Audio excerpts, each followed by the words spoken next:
నమస్కారం వీటీలీ న్యూస్ కు స్వాగతం. ముందుగా హెడ్లైన్స్.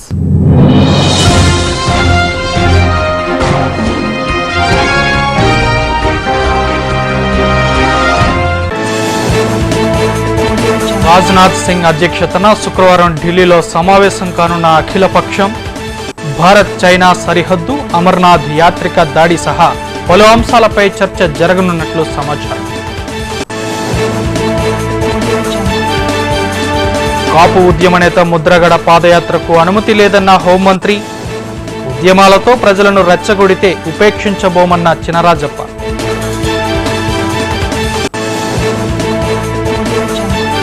రాష్ట్ర ప్రభుత్వం ప్రతిష్టాత్మక ఉజాలా పథకాన్ని ప్రారంభించిన విద్యుత్ శాఖ మంత్రి. ఏపీలో విద్యుత్ రంగం ప్రగతి పథాన దూసుకుపోతుందన్న కళా వెంకట్రావు.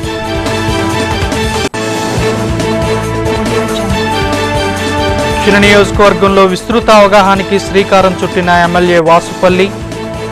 ప్రజలకు మౌలిక వసతుల కల్పనే టీడీపీ ప్రభుత్వ ధ్యేయమని స్పష్టీకరణ.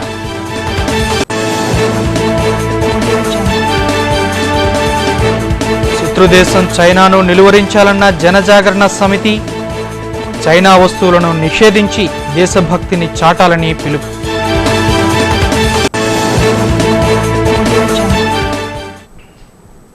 వివరాలు చూస్తే విద్యుత్ రంగంలో ఆంధ్రప్రదేశ్ ప్రగతి పథంలో దూసుకుపోతుందని రాష్ట్ర విద్యుత్ శాఖ మంత్రి కిమిడి కళా వెంకట్రావు పేర్కొన్నారు.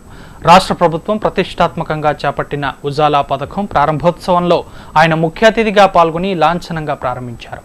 అనంతరం మంత్రి ఈపీడీసీఎల్ కార్యాలయంలో మీడియాతో మాట్లాడుతూ రాష్ట్ర సర్వతోముఖాభివృద్ధికి విద్యుత్ అత్యంత కీలకమని తలచి ముఖ్యమంత్రి చంద్రబాబు నాయుడు అధికారం చేపట్టిన 2 ఏళ్ల కాలంలోనే లోటు విద్యుత్ స్థాయి నుంచి మిగులు విద్యుత్ స్థాయికి రాష్ట్రాన్ని తీసుకువచ్చారన్నారు. నాణ్యమైన విద్యుత్ను నిరంతరం అందించడమే కాక ఇకపై కరెంటు ఛార్జీలను పెంచకుండా చూడటానికి ప్రణాళికలు రచిస్తున్నట్లు చెప్పారు. ఇందులో భాగంగానే విద్యుత్ పొదుపు, ఇంధన సమర్థత పరిరక్షణకై ఎల్ఈడి ట్యూబ్ లైట్లు, బల్బులు, 5 స్టార్ రేటెడ్ ఫ్యాన్స్ తక్కువ ధరకు అందించే కార్యక్రమాన్ని రూపొందించామని చెప్పారు. ఈ అవకాశాన్ని ప్రజలు సద్వినియోగం చేసుకోవాలని ఈ మేరకు మంత్రి కోరారు.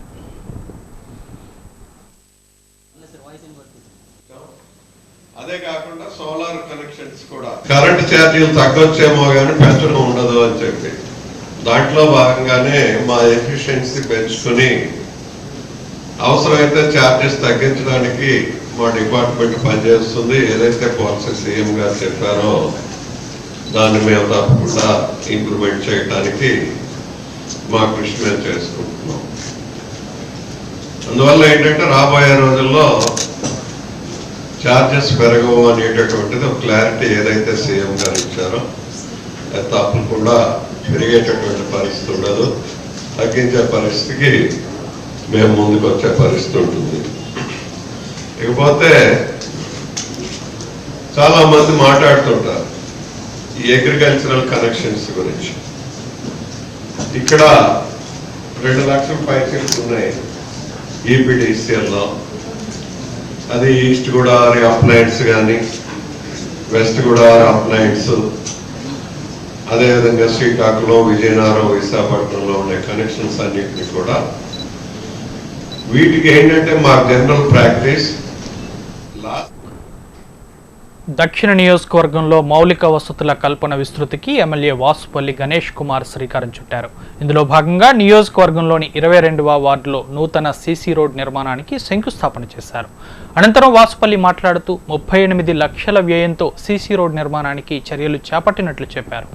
నియోజకవర్గ విస్తృత అభివృద్ధికి తాము కట్టుబడి ఉన్నామని, ఇందులో భాగంగా 22వ వార్డులో 4,38,00,000 నిధులను మౌలిక వసతుల కల్పనకు ఖర్చు చేస్తున్నట్లు వివరించారు. గత పాలకుల నిర్లక్ష్య వైఖరి కారణంగా నియోజకవర్గ ప్రజలు అభివృద్ధికి ఆమడ దూరంలో ఉండాల్సిన పరిస్థితి నెలకొందని అన్నారు. తాము అధికారం చేపట్టిన అనంతరం నిరంతర ప్రక్రియగా అభివృద్ధి కార్యక్రమాలతో ముందుకు వెళుతున్నట్లు పేర్కొన్నారు.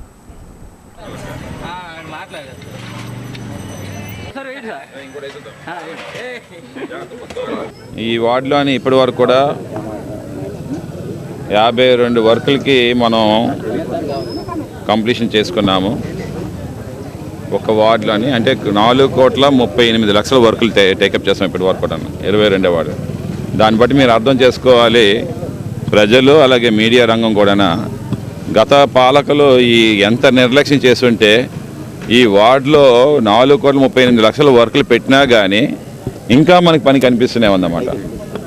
మరి ఈరోజు ఇవన్నీ కూడా ఈ తార్ రోడ్లు అన్నింటిలో కూడా సీసీ రోడ్లు చేయాలని చెప్పేసి ప్రజల కోరిక మేరకు 38 లక్షలను పెట్టి ఈరోజు మనం ఇక్కడ రోడ్లు ఈ జబ్బర్ తోట రోడ్లు మనం చేస్తున్నాం.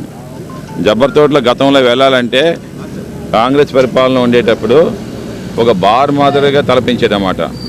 అటు వైన్ షాపు ఇటు వైన్ షాపు మధ్యలో మంచింగ్, ఆడవాళ్ళు నడవడానికి కూడా లేని వీలు కాని రోడ్లు తయారు చేశారు ఇవన్నీ కూడా. మరి అది మన వైన్ షాప్స్ అన్నీ కూడా మోహించి ఈరోజు ప్రశాంతంగా లా అండ్ ఆర్డర్కి ఎక్కడ విఘాతం కలగకంట ఇక్కడ మత్స్యకారులు కానీ ఎస్సీ కులస్తులు కానీ ముఖ్యంగా రెల్లి కులస్తులు కానీ ప్రశాంతమైన జీవనం పొందుతున్నారు. ముఖ్యంగా ఆడపిల్లలు చక్కగా కాలేజీలకి వాటికి వెళ్ళి వాళ్ళు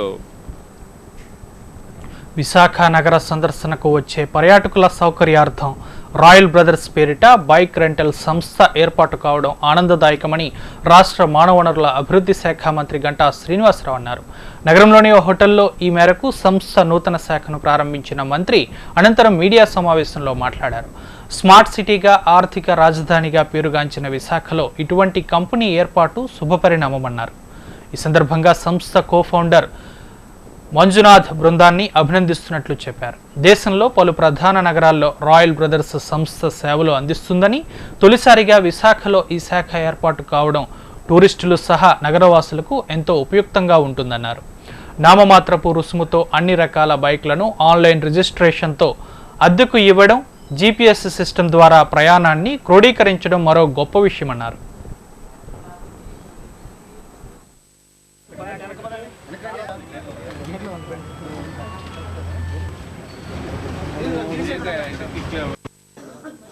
మీరు ప్రూఫ్ ఏంటి, మీకు ఏం తీసుకుని ఇస్తారు? కానీ డ్రైవింగ్ లైసెన్స్ మొత్తం సిటీ మొత్తం కూడా జీవీఎంసీ లిమిట్స్లో వేరియస్ లొకేషన్స్లో ఈ బైక్స్ ఎలాగైతే వీళ్ళు స్టార్ట్ చేశారో సైకిల్స్ కూడా అవైలబిలిటీ ఉంటాయి. From one place to one place cycles మీద వెళ్తే అది ఫిట్నెస్కి పనికొస్తుంది. అలాగే మోడ్ ఆఫ్ ట్రాన్స్పోర్ట్ కూడా చాలా తక్కువ అవుతుంది. ఈ పొల్యూషన్ కూడా పనికొచ్చేది కాబట్టి దాన్ని పెద్ద ఎత్తున సక్సెస్ అవుతుందని చెప్పి కూడా భావిస్తా ఉన్నాం. దాన్ని కూడా త్వరలో వైజాగ్కి కానుక అందించాలని చెప్పని ఆ ప్రయత్నం చేస్తూ ఉన్నాం. మనకి ఒక పక్క ఎయిర్, మరో పక్క రైలు, అలాగే బస్సు, సీ, ఇట్లా ఎన్ని ట్రాన్స్పోర్ట్ ఉన్నప్పుడు కూడా ఈ బైక్స్ అనేది ఎస్పెషల్లీ యూత్కి వాళ్ళకి చాలా అట్రాక్షన్ ఉంటుంది. డెఫినెట్గా ఇది మంచి కాన్సెప్ట్ వచ్చారు. ఇది వైజాగ్ బ్రహ్మాండంగా సక్సెస్ అవుతుందని చెప్పని ఈ నెంబర్ ఆఫ్ వెహికల్స్ కూడా పెంచాలి. ఇంకా వాళ్ళు ఇప్పుడు ఎట్లాగా ఓబరైజేషన్ ఉంది, ఎలాగైతే మనం ఈరోజు ఓబరైజేషన్ ద్వారా వెహికల్స్ సప్లై చేస్తూ ఉన్నారు, దీంట్లో కూడా వాళ్ళు ఎన్రోల్మెంట్ చేసుకునే వాళ్ళు ఉంటే చేసుకున్నా కూడా ఆ స్కీమ్ కూడా వాళ్ళు థింక్ చేయొచ్చు. దాంతోపాటు నేను ఇప్పుడు అదే అడిగాను, వెహికల్ ఎక్కడైతే వాళ్ళు హ్యాండ్ ఓవర్ చేస్తూ ఉన్నారో మళ్ళీ అక్కడికే తెచ్చి ఇచ్చే సిస్టమ్ కాకుండా వాళ్ళు ఒక ప్లేస్లో వెహికల్ తీసుకుంటారు, వాళ్ళు ఎక్కడో వర్క్ ఉంటుంది, ఆ వర్క్ ప్లేస్లో కంప్లీట్ అయిన తర్వాత మళ్ళీ వెహికల్ తెచ్చివ్వడం కోసం ఇక్కడ దాకా వచ్చి. వైఎస్ఆర్ కాంగ్రెస్ పార్టీ వైఎస్ జగన్ విశ్వసనీయతపై మాట్లాడే నైతిక హక్కు మాజీ మంత్రి కొణతాల రామకృష్ణకు లేదని ఆ పార్టీ అధికార ప్రతినిధి కొయ్య ప్రసాద్ రెడ్డి అన్నారు. పార్టీ కార్యాలయంలో ఏర్పాటు చేసిన మీడియా సమావేశంలో కొణతాల వ్యాఖ్యలను తీవ్రంగా ఖండించారు.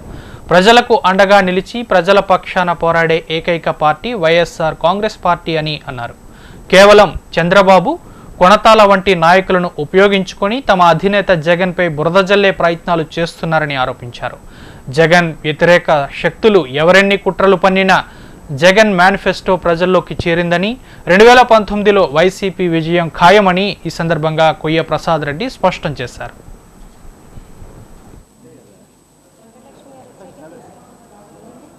కొణతాల రామకృష్ణ గారు ఇవాళ జగన్మోహన్ రెడ్డి గారు క్రెడిబిలిటీ ఏదైనా మాట్లాడుతూ ఉన్నాడు.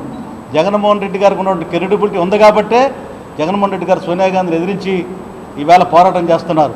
జగన్మోహన్ రెడ్డి గారు క్రెడిబిలిటీ ఉంది కాబట్టే ప్రత్యేక హోదా మీద ఈ రోజుకి కూడా పోరాటం చేస్తారు.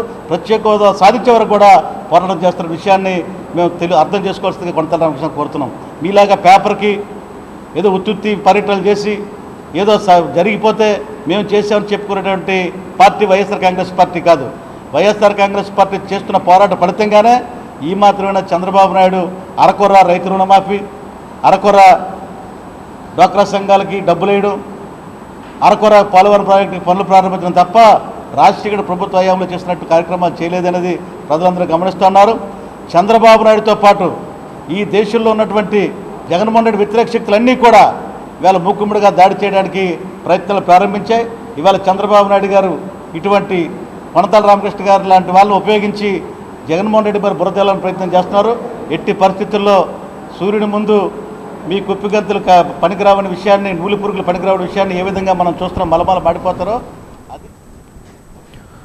భక్తుల హరినామ స్మరణతో సింహగిరి పులకించిపోయింది. వేద మంత్రాలు, నాదస్వర మంగళ వాయిద్యాల నడుమ లక్ష్మీకాంత నాయక్ దాస్ శిష్య బృందం ఆధ్వర్యంలో నిర్వహించిన అప్పన్న స్వామి గరుడ సేవ కన్నుల పండుగగా కొనసాగింది. అర్చకులు స్వామివారికి పట్టు పీతాంబరాలు, స్వర్ణాభరణాలతో ప్రత్యేక అలంకరణ చేసి గరుడ వాహనంపై అధిష్ఠింపజేశారు. అనంతరం వైదిక సాంప్రదాయం ప్రకారం స్వామికి ప్రత్యేక పూజలు నిర్వహించారు.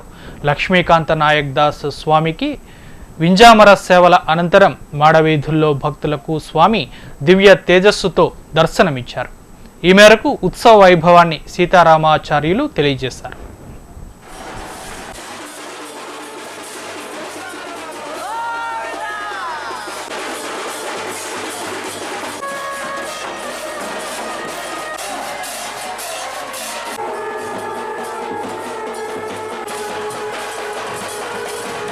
ఈ వనమాలి నాయకు వంశపారంపర్యంగా వారి మనవడు వారందరూ కూడా ఇక్కడికి వచ్చి 3 నెలలు ఇక్కడ ఉండి స్వామికి ప్రత్యేకంగా ఈ ఆర్జిత సేవలు జరిపిస్తూ, అది కాకుండా మిగతా సాధనకి వాళ్ళకు కూడా ప్రత్యేకంగా భోజనాలు పెడుతూ వస్త్రములు ఇస్తూ అందరికీ కూడా ఇక్కడ స్వామికి వెళ్ళేటప్పుడు మహోత్తరమైనటువంటి కావలసినవన్నీ సమకూర్చి ఆయన పెడుతున్నాడు.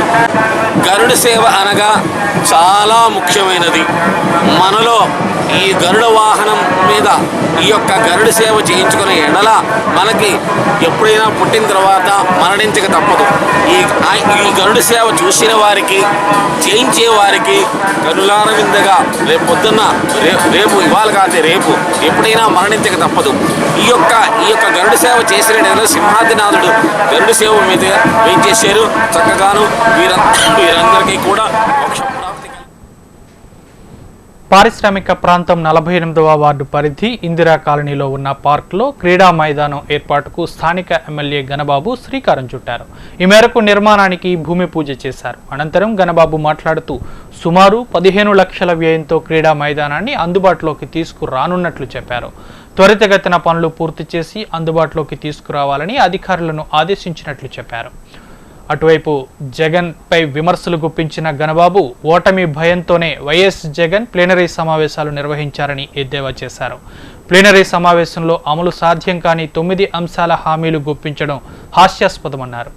అసలు ప్రతిపక్షానికి అర్థం తెలియని వ్యక్తి ముఖ్యమంత్రి చంద్రబాబు నాయుడుపై బురద జల్లే ప్రయత్నాలు చేయడం అవివేకమన్నారు. ప్రభుత్వంపై అనవసర ఆరోపణలు చేస్తే చూస్తూ ఊరుకోబోమని హెచ్చరించారు.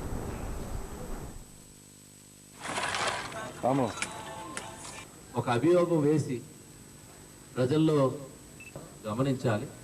ఈరోజు ఏం వెల్ఫేర్ యాక్టివిటీస్ ఎక్కడా తగ్గకుండా at the same time industrialization తీసుకుంటే ఎకనామిక్ యాక్టివిటీస్లో మనం తీసుకుంటే ఈజ్ ఆఫ్ డూయింగ్ బిజినెస్ అనేటువంటిది దేశంలో ఎన్నో పారామీటర్స్ తీసుకుంటేనే కానీ ఏ రాష్ట్ర ప్రభుత్వాలు పెట్టుబడులను ఆకర్షించుకోవడానికి చేసేటువంటి ప్రయత్నాలు ఏవై ఉంటాయో దానికి ఇచ్చేటువంటి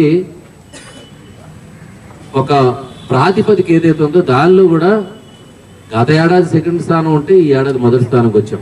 అంటే ఏ రాష్ట్రం పోటీ పడే విధంగా అన్ని రాష్ట్రాలతో పోటీ పడుతూనే ఒకవైపు మన రాష్ట్రాన్ని ఫోకస్ చేస్తున్నాం.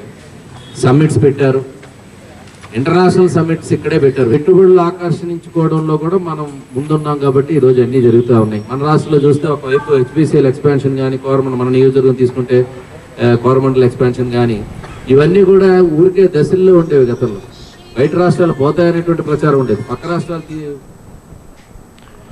మనం కొనుగోలు చేస్తున్న చైనా వస్తువుల ద్వారా వచ్చిన ఆదాయంతో మన ప్రాణాలను తీయాలని చూస్తున్న చైనాను నిలువరించాలని జనజాగరణ సమితి పిలుపునిచ్చింది.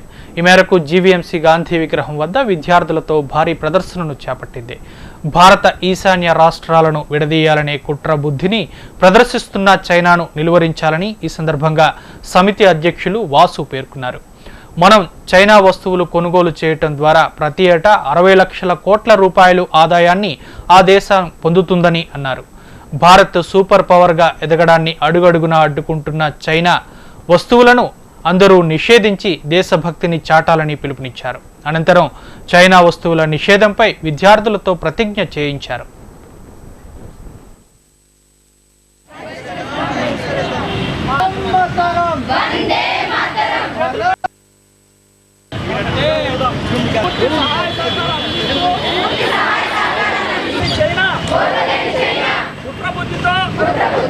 China, India, Bhutan triangle circle వద్ద ఈ యొక్క చైనా కుట్రబుద్ధితో భారతదేశం నుండి ఈశాన్య రాష్ట్రాలను వేరు చేయాలన్నటువంటి కుతంత్రాలను ప్రతి ఒక్క భారతీయుడు తీవ్రంగా ఖండించాలి. అదేవిధంగా చైనా వస్తువులు కొనడం వల్ల ప్రతి సంవత్సరం భారతదేశం నుండి 60 లక్షల కోట్ల రూపాయలు చైనాకు వెళ్తుంది. అయినప్పటికీ ఈ యొక్క భారతదేశం సూపర్ పవర్గా ఎదగడాన్ని చూసి ఓర్వలేని చైనా యొక్క అణు సరఫరాల బృందం ఎన్ఎస్జీలో భారతదేశ సభ్యత్వానికి మోకాలడుతుంది. అదేవిధంగా ఈ యొక్క యూరి, పఠాన్కోట్ సైనిక స్థావరాలపై ఉగ్రదాడులకు ప్రధాన సూత్రధారి అయిన మసూద్ అజర్ను అంతర్జాతీయ ఉగ్రవాదిగా ప్రకటించడాన్ని అడ్డుకోవడాన్ని కూడా ఈ యొక్క భారతీయులు గమనించి చైనా వస్తువులు బహిష్కరించాలని, దేశభక్తిని చాటుకోవాలని జనజాగరణ సమితి ఈ సందర్భంగా పిలుపునిస్తుంది. అదేవిధంగా బులెటిన్లో స్మాల్ బ్రేక్ తీసుకుందాం. ఇతిహాసాలు ఇతివృత్తాల కార్యక్రమానికి స్వాగతం, సుస్వాగతం. నమస్కారం. నమస్కారం. ఎవరు మాట్లాడుతున్నారు? ఇంతకీ మనం ఏ యుగంలో ఉన్నాం? కలియుగంలోనయ్యా. మరి నేరాలు ఘోరాలు కార్యక్రమం రావడం లేదు, ఎందుకని? సంబంధిత అధికారులతో సంప్రదిస్తాం. నమస్కారం. ఎవరు మాట్లాడుతున్నారు? ఇంజనీర్ని. సామరస్యంతో ప్రజలు హాయిగా బ్రతుకుతున్నప్పుడు నేరాలకు తావెక్కడుంటుంది? మహిళా భద్రత మరియు పోషణ కోసం షీ ఆటో టీమ్స్ ప్రవేశపెట్టి లా అండ్ ఆర్డర్, శాంతి భద్రతలకు కఠినమైన చట్టాలు, చర్యలు, పరివర్తన కోసం కౌన్సిలింగ్లు, మారుమూల సీసీ కెమెరాలు, వాటికి అనుసంధానంగా పోలీస్ కంట్రోల్ రూమ్లు ఏర్పాటు చేశారు. నేరం జరిగిన వెంటనే సమీప ప్రాంత పోలీసులకు సమాచారం, తక్షణ రక్షణ. వృద్ధమిత్ర అనే విభాగం ఏర్పాటు చేసినప్పటి నుంచి ఎలాంటి భయమూ లేదు. అందుకే సంఘ వ్యతిరేక కార్యక్రమాలు మా ఛానల్లో ఉండవు. చంద్రబాబు పాలనలో మహిళలు నిశ్చయంగా, నిర్భయంగా, నిశ్చింతగా జీవిస్తున్నారు.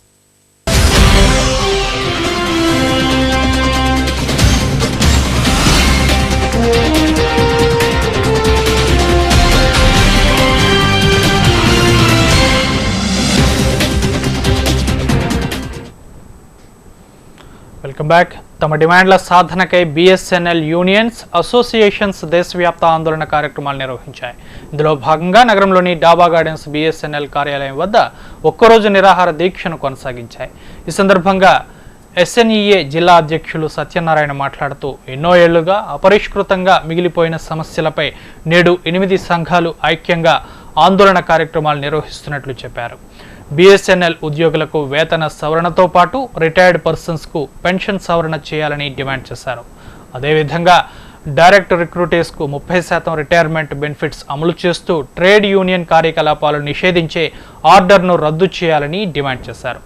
ప్రభుత్వం నుంచి స్పందన కరువైతే జూలై 27న ఒక్కరోజు దేశవ్యాప్త సమ్మె చేపడతామని ఈ సందర్భంగా ఆయన స్పష్టం చేశారు.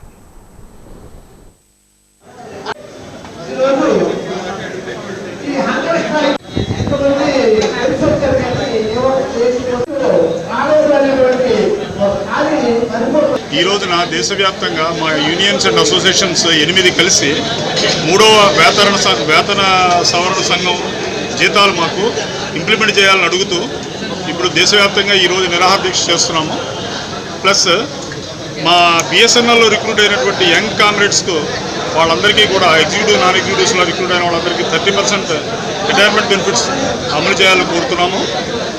యూనియన్ అసోసియేషన్లకు సంబంధించిన హక్కులను కాలరాస్తూ మేనేజ్మెంట్ ఇచ్చిన కొన్ని ఉత్తర్వులను రద్దు చేయాలని కోరుతున్నాము. ఈ వేతన సవరణతో పాటు పెన్షన్స్ కూడా పెన్షన్ డివిజన్ కూడా చేయాలని కోరుతున్నాము. వీటన్నిటి రీత్యా మా కేంద్ర నాయకత్వాలు ఇచ్చిన పిలుపు మేరకు ఆల్ ఇండియాలో అన్ని చోట్ల కూడా ఈరోజు ఒకరోజు ఉదయం 9 నుంచి సాయంత్రం 6 వరకు నిరాహార దీక్ష చేస్తున్నాము. రాష్ట్రంలో అధికార ప్రతిపక్ష నాయకుల అవినీతి ఆరోపణలపై సిబిఐ విచారణ జరిపించాలని సామాన్య ప్రజా పార్టీ డిమాండ్ చేస్తుంది.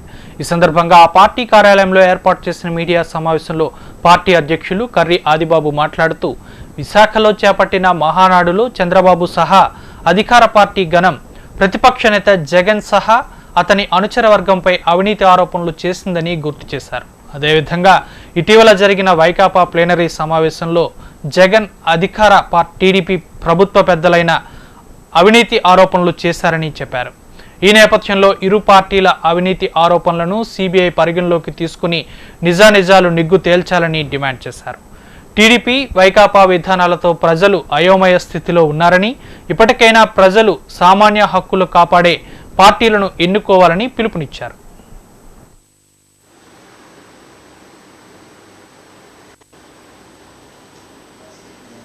ఆంధ్రప్రదేశ్లో ఎక్కడ చూసినా కూడా అవినీతి అవినీతి అవినీతి. మరి చంద్రబాబు నాయుడు గారు విశాఖపట్నంలో మహానాడు ఏర్పాటు చేసుకొని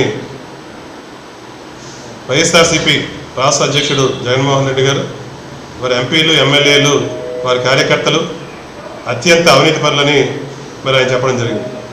అదేవిధంగా వైఎస్ఆర్సీపీ రాష్ట్ర అధ్యక్షుడు జగన్మోహన్ రెడ్డి గారు గుంటూరులో ప్లేనరీ సమావేశాలు పెట్టుకొని మరి చంద్రబాబు నాయుడు గారు, వారి మంత్రులు, వారి ఎంపీలు ఎమ్మెల్యేలు కార్యకర్తలు అందరూ కూడా అవినీతి పరులని మరి చంద్రబాబు నాయుడు గారిపై ఎంపరర్ ఆఫ్ కరప్షన్ అని బుక్ని రిలీజ్ చేయడం జరిగింది.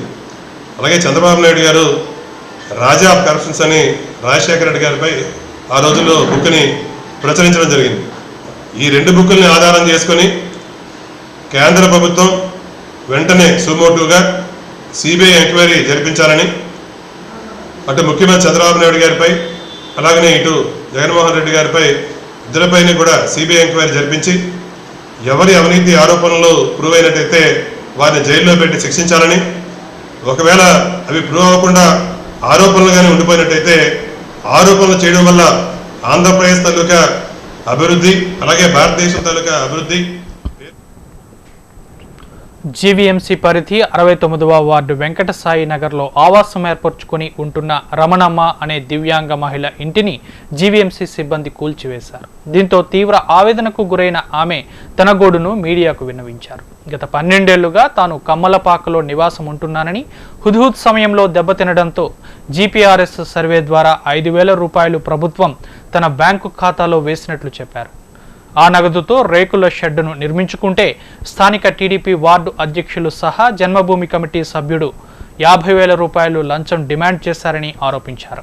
ఈ క్రమంలో వీఆర్ఓకు తన గోడును విన్నవించుకున్న తన ఇంటిని నిర్దాక్షిణీయంగా కూల్చివేశారని పేర్కొన్నారు. నిరుపేదనైన తనకు నిలువ నీడ లేకుండా చేయడం అన్యాయమని, ఈ విషయమై ప్రభుత్వ పెద్దలు స్పందించి తనకు న్యాయం చేయాలని ఆమె కోరారు. కాస్ట్ మ్యారేజ్ సార్, పెళ్ళై 12 సంవత్సరాలు అవుతుంది. ఈ 12 సంవత్సరాల నుంచి ఇక్కడే నేను ఈ స్థానికంగా ఇక్కడ పాక వేసుకొని ఉన్నాను సార్.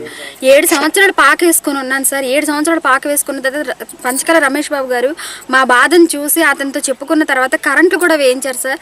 తర్వాత అతను వెళ్ళిపోయిన తర్వాత ఈ హుదూద్ తుఫాన్ అనేది 2014లో వచ్చింది సార్.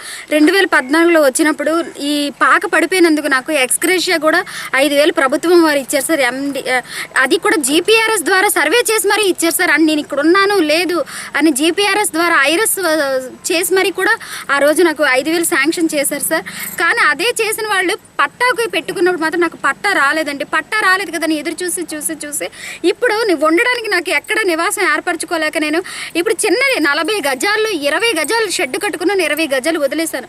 ఒక్క 20 గజాల్లో కట్టుకున్నందుకు వీఆర్ఓ నన్ను డబ్బులు అడిగారు సార్. డబ్బులు అడిగితే నేను ఇవ్వలేకపోయాను సార్. డబ్బులు ఎవరు అడుగుతున్నారు నాకు ఎలాగైనా సరే ఈ ఎవరు అడ్డాల రామరాజు అన్న అతను డబ్బులు ఇమ్మన్నాడు. అతను తెలుగుదేశం నాయకులు కృష్ణ అనే అతను ఉన్నారు సార్. కృష్ణ కూడా ఇది జన్మభూమి కమిటీ సభ్యుడు. విద్యార్థులు చక్కగా విద్యను అభ్యసించి ఉన్నత స్థానాల్లో ఉన్నప్పుడే ఉపాధ్యాయులుగా తమకు ఎంతో సంతోషం కలుగుతుందని గాంధీగ్రామ్ విద్యాలయ ఉపాధ్యాయురాలు శ్రీదేవి పేర్కొన్నారు. పాఠశాలలోని 1989-96 మధ్య విద్యను అభ్యసించిన విద్యార్థులు ఏర్పాటు చేసిన పూర్వ విద్యార్థులు ఉపాధ్యాయుల ఆత్మీయ కలయిక వేడుకలో ఆమె పాల్గొని గత జ్ఞాపకాలను గుర్తు చేసుకున్నారు. ఈ సందర్భంగా ఉపాధ్యాయులను విద్యార్థులు ఘనంగా సత్కరించారు. ఈ మేరకు ఉపాధ్యాయురాలు శ్రీదేవి మాట్లాడుతూ తాము విద్యాబుద్ధులు నేర్పిన విద్యార్థులతో నేడు ఆత్మీయ కలయిక కావడం ఎంతో ఆనందాన్ని ఇచ్చిందన్నారు. ప్రతి ఒక్క విద్యార్థి ఉపాధ్యాయుడు ఇటువంటి కార్యక్రమాల్లో తప్పకుండా పాల్గొనాలని ఆమె కోరారు.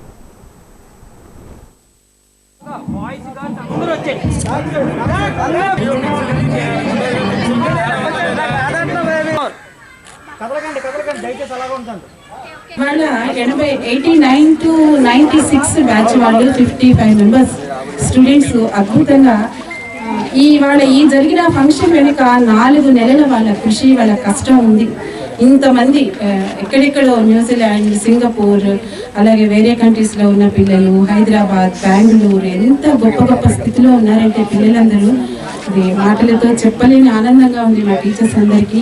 వాళ్ళందరూ 4 నెలల నుంచి ఒకళ్ళొకళ్ళు గ్యాదర్ చేసుకుని నెంబర్స్ తీసుకుని వాళ్ళందరూ కలిసి మన స్కూల్లో మనం చెయ్యాలి, మన టీచర్స్ అందరికీ మనం సన్మానం చెయ్యాలి అని వాళ్ళ మనసులో కలగడం మరి ఒక టీచర్ వృత్తికే మాకు గర్వకారణంగా ఉంది.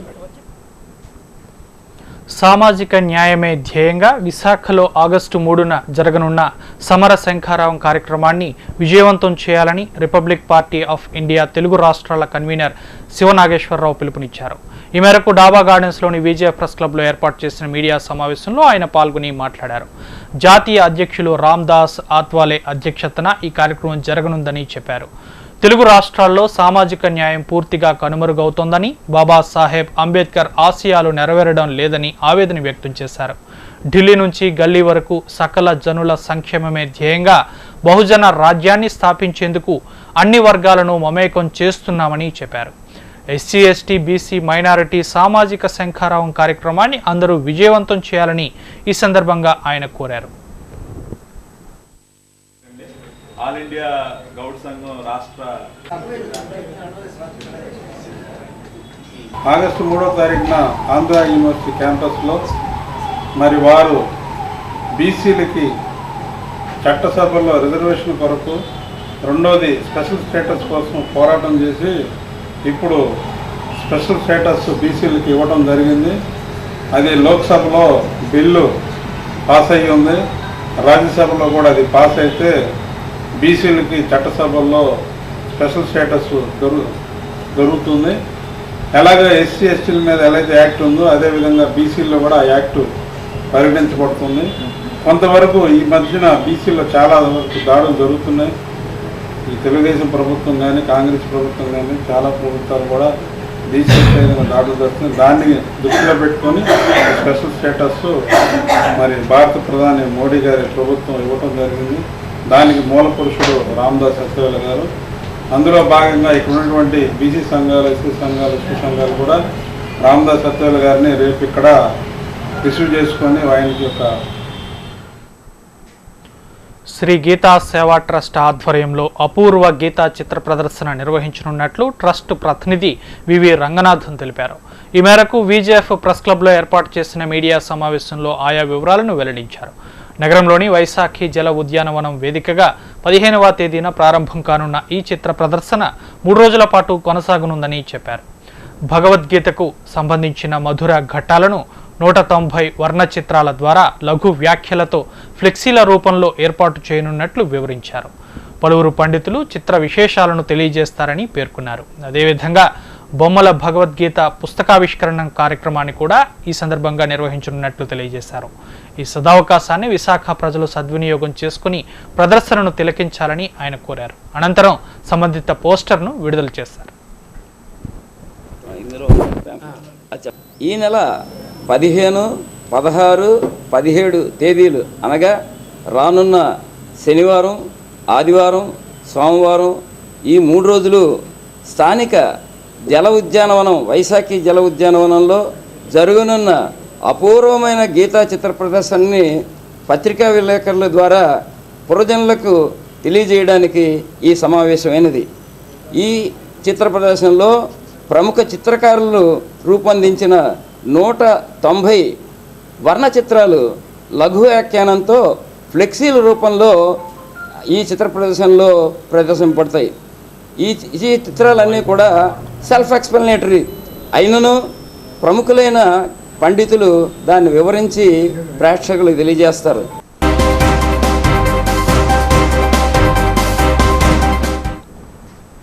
ఇక వాతావరణ విషయాలు చూస్తే ఋతుపవనాల చురుకుదనంతో వర్షాభావ పరిస్థితులు నెలకొన్నాయి. ఈ ప్రభావంతో వివిధ ప్రాంతాల్లో తేలికపాటి వర్షాలు కురుస్తున్నాయి. మరోవైపు బంగాళాఖాతంలో ఈ నెల 16న అల్పపీడనం ఏర్పడి క్రమేణా వాయుగుండంగా మారనుందని, ఈ ప్రభావంతో భారీ నుంచి అతి భారీ వర్షాలకు అవకాశం ఉన్నట్లు ఇస్రో శాస్త్రవేత్తలు అంచనా వేస్తున్నారు. ఇక నగరంలో నమోదైన ఉష్ణోగ్రతలు చూస్తే వాల్తేరులో గరిష్టంగా 34.9 డిగ్రీలుగా నమోదైంది. ఎయిర్పోర్ట్లో 35.2 డిగ్రీలుగా నమోదైంది. కనిష్ట ఉష్ణోగ్రతలు వాల్తేరులో 26.2 డిగ్రీలుగా నమోదు కాగా ఎయిర్పోర్ట్లో 27.6 డిగ్రీలుగా నమోదైంది.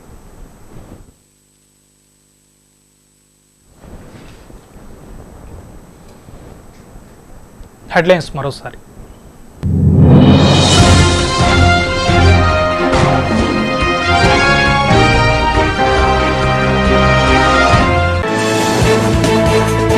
రాజ్నాథ్ సింగ్ అధ్యక్షతన శుక్రవారం ఢిల్లీలో సమావేశం కానున్న అఖిలపక్షం, భారత్ చైనా సరిహద్దు, అమర్నాథ్ యాత్రిక దాడి సహా పలు అంశాలపై చర్చ జరగనున్నట్లు సమాచారం.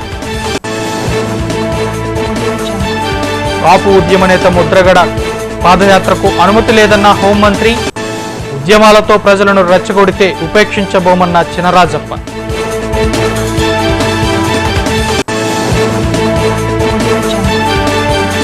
రాష్ట్ర ప్రభుత్వ ప్రతిష్టాత్మక ఉజాలా పథకాన్ని ప్రారంభించిన విద్యుత్ శాఖ మంత్రి, ఏపీలో విద్యుత్ రంగం ప్రగతి పథాన దూసుకుపోతుందన్న కళా వెంకట్రావు.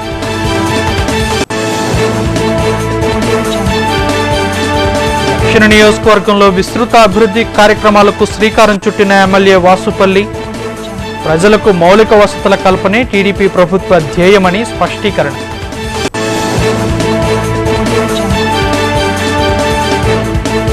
శత్రుదేశం చైనాను నిలువరించాలన్న జనజాగరణ సమితి, చైనా వస్తువులను నిషేధించి దేశభక్తిని చాటాలని పిలుపు.